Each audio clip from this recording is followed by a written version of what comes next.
After the spillage of the Akosombo Dam, schools in flood-affected areas are gradually reopening following an extended closure. In these regions, specific classrooms are acting as secure spaces and creative makeshift structures are being utilized to maintain uninterrupted instructional hours. Citi News' Desmond Selassie-Agor visited schools in Mepe and brings us this report.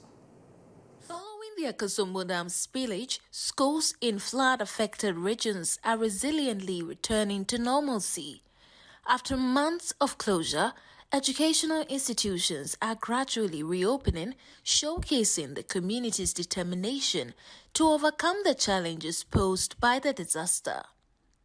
A visit to the Presby Basic and Junior High School and other affected schools reveals learners and teachers actively participating in academic activities.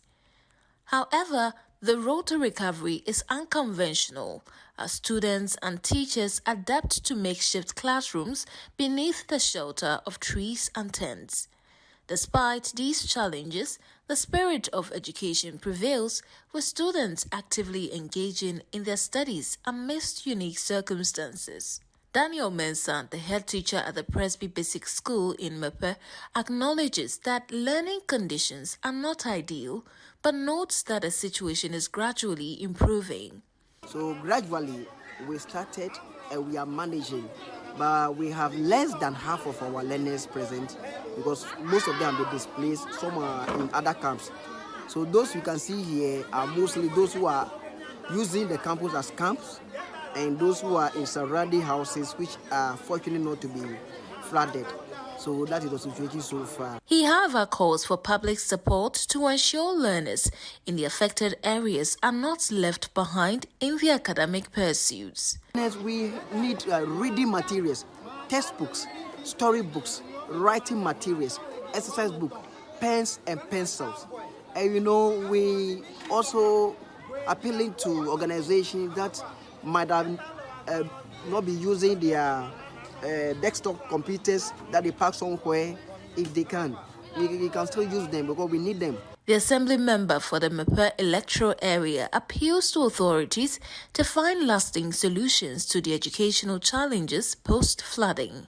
When it comes to educational matters, actually there are some volunteers that are being employed by the Honorable MP, and they are doing their own teachings and whatever. But there is a major concern raised by the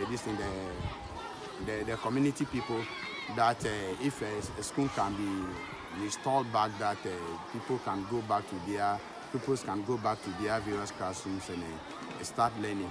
Meanwhile, Seji Saji, the Deputy Director General of the National Disaster Management Organization, NADMO, states that the majority of schools in the Tong districts are reopening.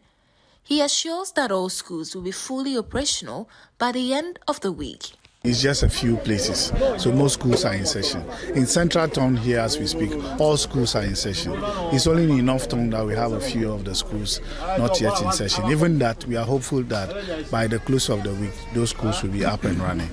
Although schools here in Mefe and some affected areas in the North Town district are gradually resuming, the St. Kizito Senior High School is yet to reopen, as here is still being used as a safe haven. Reporting for Citi News, I'm Desmond Selassie-Agor.